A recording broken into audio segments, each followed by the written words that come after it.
दोस्तों, आज की जो कहानी है वो मेरे नानी के गांव की है। अक्सर गांव में भूत प्रेत आत्माओं जैसी कहानी बहुत ही ज़्यादा सुनने को मिलती है। और गांव की कहानी बिल्कुल ही सच्ची होती है, क्योंकि गांव की कहानियाँ कोई बनावटी नहीं होती, बिल्कुल रियल होती है।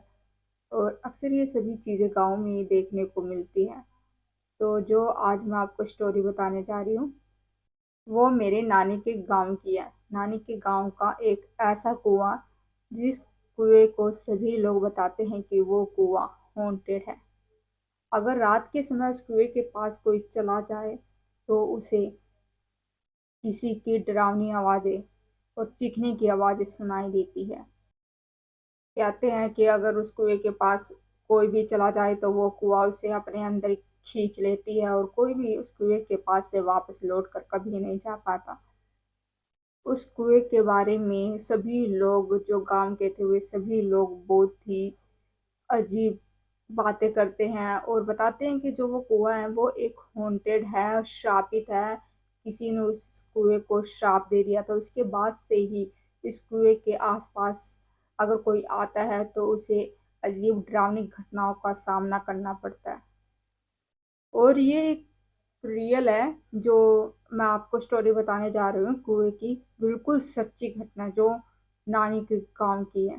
वो कुआं बहुत ही पुराना हो गया है, बहुत। आज भी वो कुआं वहीं पर है, उसी जगह पर। और वो कुआं बहुत ज्यादा टूटा फूटा, जो उसकी दीवारें हैं उसमें दरारें आ गई है। और जो उसके आसपास है बहुत ज्यादा पेड़ झाड़ियां हो गया। और कुआं तो जैसे यहाँ सेंटर में बीच में, और पेड़ और झाड़ियों ने उस कुएं को घेर लिया है। और उस कुएं के पास जाने पर वो कुआं बिल्कुल ही अंधेरा उसके अंदर दिखाई देता है। तो उस कुएं को गांव के लोग हॉन्टेड क्यों बोलते हैं, आखिर उस कुएं को किसने श्राप दिया था? तो इस कुएं के पीछे एक कहानी है। एक ऐसी कहानी बताते हैं कि उस गांव में, जो नानी का गांव था, उस गांव में एक जमींदार रहते थे। और उस जमींदार की एक लड़की थी जिसका नाम राधा था। राधा जो थी वो एक लड़के से प्यार करती थी। और ये बात जमींदार को पता चल जाती है। तो जो वो कुआं था वो कुआं जमींदार का ही था। तो एक दिन क्या होता है, इस बात का पता चलने के बाद जमींदार उस लड़के को उस कुएं के पास बुलाते हैं। और बाद में जमींदार गुस्से गुस्से में उस लड़के को उस कुएं में धक्का दे देते हैं। राधा जब वहां पहुंचती है तो वो उस लड़के को बचाने की कोशिश करती है, लेकिन उस वक्त उस लड़के की उस कुएं के अंदर मौत हो जाती है। और लास्ट में उसे सिर्फ उस लड़के की आवाजें ही सुनाई दे रही थी। तो राधा बहुत ही ज्यादा दुखी हो जाती है। वो इतनी रो रही थी कि रोते रोते वो उस गांव के लोगों को और उस कुएं को श्राप देती है कि अगर कोई भी इस कुएं के पास आएगा तो उसे रात के वक्त किसी की चीखने और चिल्लाने की आवाजें आने लगेगी। और जो भी इस कुएं के अंदर झांकने की कोशिश करेगा वो मारा जाएगा और ये कुआं उसे अपने अंदर खींच लेगा। तो जब से गांव वाले सभी के सभी डरने लगे, और जो राधा थी उस वक्त राधा भी उस कुएं के अंदर कूद कर अपनी जान दे देती है।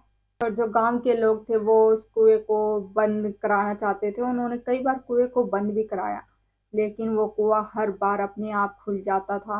और जो उसका पानी था वो बिल्कुल ही साफ होता था, जैसे कि मानो उस पानी को कोई साफ कर रहा हो। बिल्कुल भी उस कुएं के अंदर गंदगी नहीं होती थी, वो कुएं का पानी बिल्कुल साफ। लेकिन गांव के लोग सभी के सभी बहुत ज्यादा डरने लगे थे उस कुएं के पास आने से। तो रात के वक्त उस कुएं के पास कोई नहीं आता था। हमारे गांव में से कोई भी उस कुएं के पास रात के टाइम तो कोई भी नहीं जाता था। और खास करके छोटे बच्चे को उस कुएं के पास जाने से मना कर रखा था। और एक दिन क्या होता है, जो नानी के गांव में एक लड़का होता है, वो लड़का उस कुएं के पास जाने का प्लान बनाता है। और कहता है कि मैं उस कुएं के पास जाऊंगा और जाकर ये पता करूंगा कि वो कुआं श्रापित क्यों है, उसमें रियल की कोई भूतिया घटना है भी या नहीं है, कोई भूत है या नहीं है। उसे मतलब बहुत ही ज्यादा एटीट्यूड था अपने ऊपर कि मैं सब कुछ कर सकता हूँ, मैं उस कुएं के बारे में पता लगाऊंगा। तो इसी वजह से वो एटीट्यूड में चला जाता उस कुएं के पास रात के वक्त। तो रात के वक्त जब वो कुएं के पास जाता है तो उसे एक आवाज सुनाई देती है, जो आवाज राधा की थी। राधा उस लड़के से पूछती है कि तुम यहाँ क्या करने आए हो और क्या चाहते हो। तो वो लड़का बोलता है कि मैं तुम्हारी मदद करने आया हूँ। तो इतने में ही एक परछाई उस कुएं से बाहर निकलती है और जो वो लड़का गांव से गया हुआ था उस लड़के को कुएं में खींच लेती है। लेकिन वो लड़का बहुत ही ज्यादा लकी था, वो बच गया था, वो उस कुएं में नहीं गिरा और अपनी जान बचा लेता और वो उस कुएं से भाग जाता है। जैसे तैसे एटीट्यूड में गया था और डर के मारे वहां से भाग कर वापस आ जाता है गांव वालों के पास। तो वो गांव वालों को बताता है कि वो कुआं सच में हॉन्टेड है और एक भूतिया कुआं है।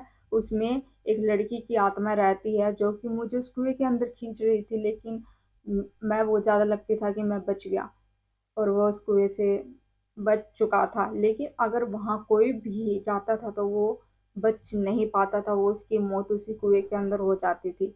लेकिन ये गांव का लड़का बहुत ही ज्यादा लकी निकला कि बच गया। तो गांव वाले बोलते हैं कि अब तो कुछ तो करना पड़ेगा, अब इस कुएं को बंद तो कराना ही पड़ेगा, क्योंकि इसके वजह से गांव के सभी लोगों की जान जा सकती है। तो गांव के सभी लोग प्लान बनाते हैं कि वो उस कुएं को बंद कराएंगे।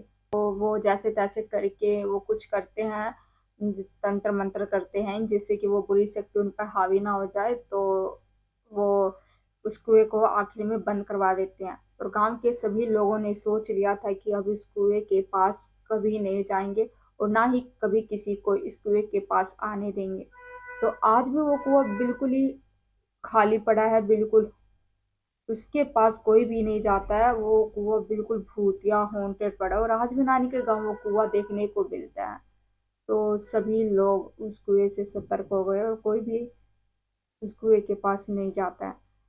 इसलिए दोस्तों, अगर किसी श्रापित स्थान पर जाते हैं तो हमें वहां की श्रापित शक्तियों के साथ छेड़छाड़ नहीं करनी चाहिए, क्योंकि क्या पता वो कितनी शक्तिशाली हो और इससे हमारी जान भी जा सकती है। तो दोस्तों, आज की स्टोरी मेरी नानी के गांव की थी, एक हॉन्टेड कुएं की। तो आपको ये स्टोरी कैसी लगी कमेंट में बताना। अगर अच्छी लगी हो तो लाइक करना, शेयर करना एंड सब्सक्राइब करना। और अगर आपके पास भी कोई हॉरर स्टोरी है तो आप मुझे इंस्टा पर भेज सकते हैं। मिलते हैं एक और नए हॉरर स्टोरी में, तब तक के लिए आपका बहुत बहुत धन्यवाद दोस्तों।